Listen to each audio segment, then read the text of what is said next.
ठीक है, second law of motion जो है वो समझते हैं। जैसे कि फर्स्ट लॉ एक फीलिंग था, सेकंड लॉ भी एक फीलिंग है, नहीं है, फीलिंग नहीं है। वो मतलब सियानी चीज करी है इसने, न्यूटन ने एक चीज अच्छी करी है, लेकिन इस लॉ की ना बड़ी अच्छी स्टोरी है एक। मतलब मैं हर साल जब अपने ऑफलाइन स्टूडेंट्स होते हैं उनको बताता हूँ। एक बार क्या हुआ, मैं मतलब I am pass out from NIT Jalandhar, वहां से हम लोगों ने जो है वो इंजीनियरिंग की, और उसके बाद मेरी जॉब लगी चेन्नई। तो चेन्नई में मैं था, वहां पे एक ऑटो ड्राइवर था and his son was preparing for IIT JEE exams. ठीक है, तो हमारी कॉन्वर्सेशन हुई और हम लोगों ने बात की कि यार मैं भी जो है वो उस टाइम पे, हमारे टाइम पे एग्जाम जो हुआ करते थे उसको हम लोग जो डिस्कस कर रहे थे, 2012-13 की बात है, 10 साल पहले। तो वो मेरे को कहने लगा कि ना उसका बेटा साथ आया होता कुदरती, हम लोग बात कर रहे थे, मैं गुरुद्वारा जाता था वहाँ पे हर संडे को। तो क्योंकि जब हम घर से दूर होते हैं तो उस चीज़ की वैल्यू हमें ज़्यादा लगती है, यहाँ शायद मैं कम जाता हूँ, वहाँ मैं ज़्यादा जाता था। ठीक है, तो वो चीज़ जो है ना वो एक बड़ी मेरे को आज तक मेरे दिमाग में स्ट्राइक करती है। यार एक छोटा सा बच्चा जो IIT के लिए प्रिपेयर कर रहा है, उसने एक इंजीनियर की ऐसी खासी बेइज्जती करी सेकंड लॉज ऑफ मोशन पे।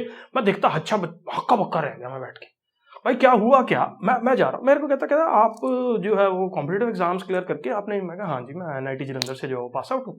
ठीक है जी, बड़ा थोड़ा वो भी इंटरेस्टेड हो गया, क्योंकि वो भी जो है वो was also interested in preparing for the same exams which I have did in my life। वो बड़ा अचीवमेंट था, मेरे को फीलिंग आया, बड़े चौड़े हो गए। मैं भाई मैं तो भाई हाँ ये रैंक था हम लोगों को, ऐसे ऐसे हमने किया। तो भाई वो कहता what is the second law of motion, what is second law of motion. मैंने उसको बोला second law of motion simple, मेरे को आता है, force is equal to mass into acceleration, F is equal to m into a। मैंने बोल दिया F is equal to m into a। तो वो मेरी तरफ देखने लगा कि हाउ स्टूपिड यू आर।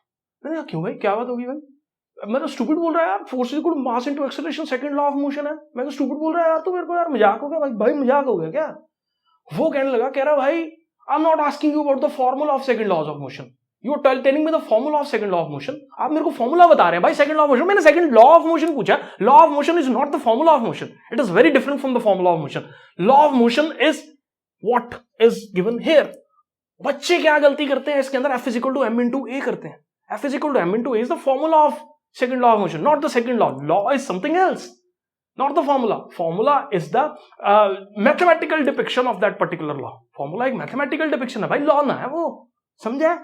तो इस चीज को अंडरस्टैंड करो। The law state that the rate of change of momentum को हम लोग फोर्स बोलते हैं, या force acting on the body is equal to the product of mass and acceleration. पहले इस वाली डेफिनेशन को अंडरस्टैंड करो।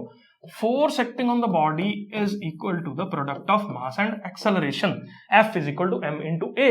This is the formula of F is equal to m into a, not F is equal to m into a is the law of second law of motion. ये एक formula है। Law of second law of motion क्या बोलता है हम लोगों के पास कि force acting on the body is equal to the product of mass and acceleration.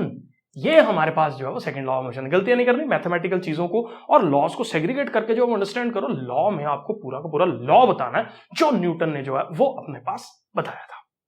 ठीक है, अब इस चीज को ना मैं आपको समझाता हूं। पहले तो ये rate of change of momentum को और force is equal to mass into acceleration को हम लोग अंडरस्टैंड करते हैं। ठीक है, मैं आपको मैथमेटिकली बताता हूं, ये बहुत है इस चीज को अंडरस्टैंड करना। देखो ध्यान से, हमने क्या बोला, force is equal to mass times acceleration. ये हमारे पास सेकंड लॉ ऑफ मोशन है। अब एक्सेलरेशन की अगर मैं बात करूं तो acceleration is equal to final velocity minus initial velocity by time taken. ये मोशन चैप्टर में सब लोगों ने जो है वो पढ़ा हुआ है। इसी वैल्यू को मैं यहां सब्स्टिट्यूट कर रहा हूं। F is equal to m times v minus u divided by t। F is equal to, इसको लिख सकते हैं mv minus mu divided by क्या, t। mv minus mu divided by t। अब इसको देखो मोमेंटम का अभी हमने डिस्कस किया। अगर मैं बात करूं इनिशियल मोमेंटम की, तो इनिशियल मोमेंटम क्या होता है, मास इनटू किसी भी बॉडी की इनिशियल वेलोसिटी। U को मैं मान के चल रहा हूं कि बॉडी की जो है वो हम लोगों के पास क्या है, एक इनिशियल वेलोसिटी है, और V अगर किसी बॉडी की बात करूं तो वो बॉडी की हम लोगों के पास एक फाइनल वेलोसिटी है। अगर मैं फाइनल मोमेंटम की बात करूं तो दैट इज मास इनटू में उसी बॉडी की फाइनल वेलोसिटी। अगर यही दोनों चीजों को मैं यहां सब्स्टिट्यूट करूं, देखो ध्यान से, F इज इक्वल टू, यहां पे क्या, फाइनल मोमेंटम इज हम लोगों के पास जो फाइनल मोमेंटम की वैल्यू है, फाइनल मोमेंटम लिख सकते हैं ना इसको, m into v is final momentum, this is p F minus this is p i divided by हम लोगों के पास क्या, t। क्यों? क्योंकि देख लो यहाँ पे, आप करके देख लो, P F minus P I is यहाँ पे क्या हो गया, M V minus M U. तो ये हम लोगों के पास जो है वो चेंज इन मोमेंटम हो गया। अब इस चीज को अगर आप अंडरस्टैंड करो, this is the change in momentum. अब किसी भी चेंज को जो है ना वो मैं ऐसे लिख रहा हूं, this is represented as a change. तो delta P means change in momentum, final momentum minus initial momentum. तो this is change in momentum by हम लोगों के पास टाइम टोटल कितना लगा, मतलब कितना फ्रैक्शन ऑफ टाइम चेंज हुआ।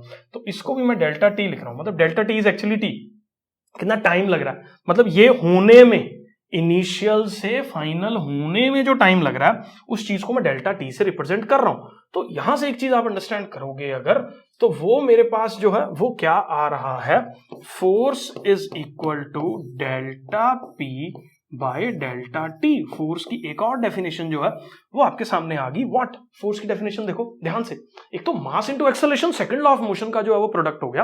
अब सेकंड लॉ ऑफ मोशन जो है वो हम लोगों के पास एक और डेफिनेशन जो है वो रखता है, वो क्या, कि force is equal to change in momentum per unit time.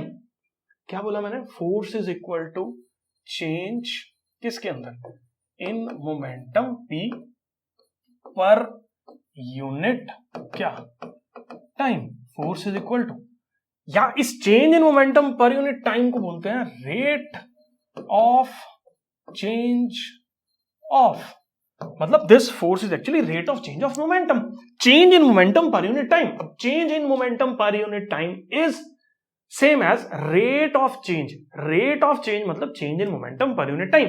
तो कितने टाइम में, मतलब कितने रेट से चेंज हो रहा है, तो उसी को जो है वो हम लोग बोल देते हैं यहां पे force is equal to rate of change of momentum. तो rate of change of momentum is force, या force is rate of change of momentum.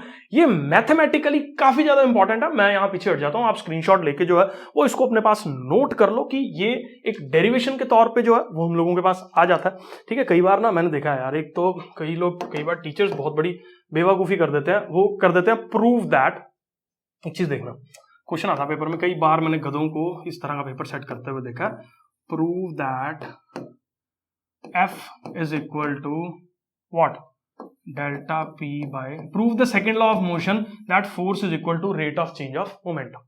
Definition मतलब टर्मिनोलॉजी देखो वो क्या यूज करता है, prove the second law of motion that rate of change of momentum is force. मतलब proof, जो word proof है ना ये भाई, एक चीज देखो, लॉ, ये लॉ ऑफ मोशन है, ध्यान से सुन लो, उन सब टीचर्स के लिए मेरी ये बात है, ध्यान से सुन लो इस चीज को भाई। प्रूफ, लॉ का इस दुनिया में कोई प्रूफ नहीं होता, you can not prove law. Physics की बेसिक डेफिनेशन ही हम लोगों के पास ये बोलते हैं कि ऑब्जर्वेशंस को स्टडी करना,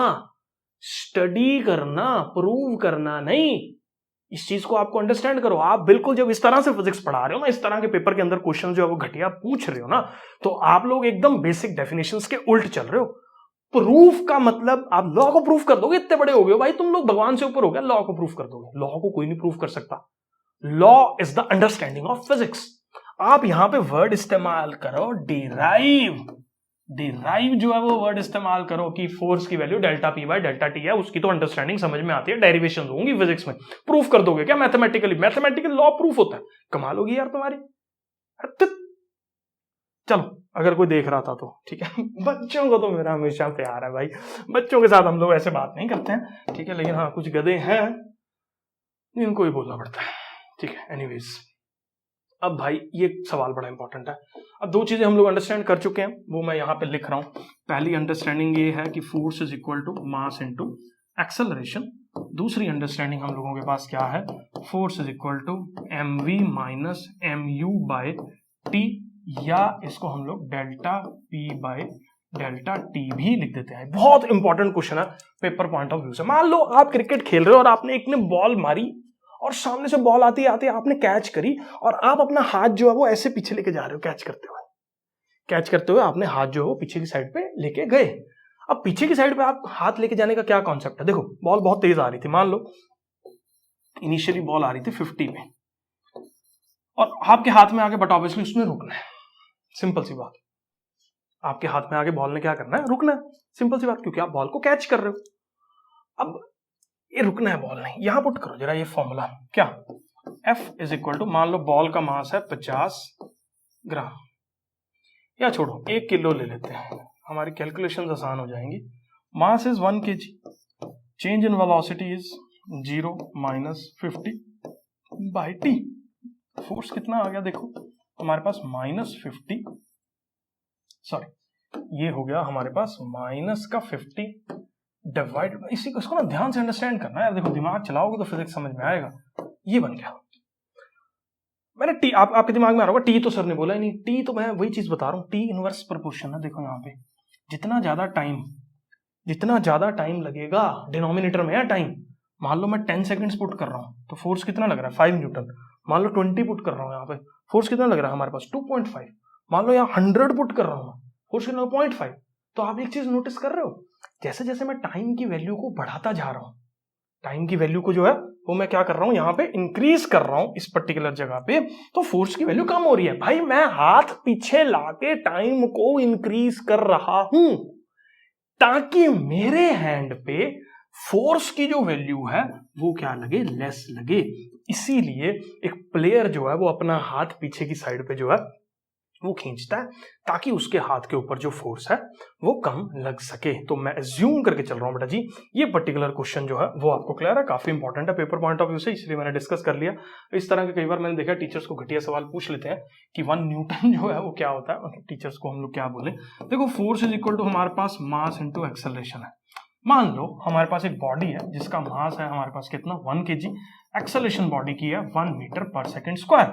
अगर ये दोनों डाटा की वैल्यूज मैं इस फॉर्मूला में पुट करूं तो 1 × 1 that is equal to 1 newton. तो 1 न्यूटन का फोर्स क्या होता है हम लोगों के पास, कि जब भी कोई 1 kg की बॉडी अगर 1 मीटर पर सेकेंड स्क्वायर की एक्सेलरेशन से जो है वो मूव कर रही है तो बॉडी के ऊपर जो है वो कितना फोर्स लग रहा है, 1 न्यूटन का फोर्स जो है वो लग रहा है। ये इस तरह की बेसिक डेफिनेशंस कई बार एनसीईआरटीज में भी गिवन रहती हैं, तो मैं ज्यूम करके चल रहा हूं बेटा जी, आपको ये फंडा जो है वो क्लियर है।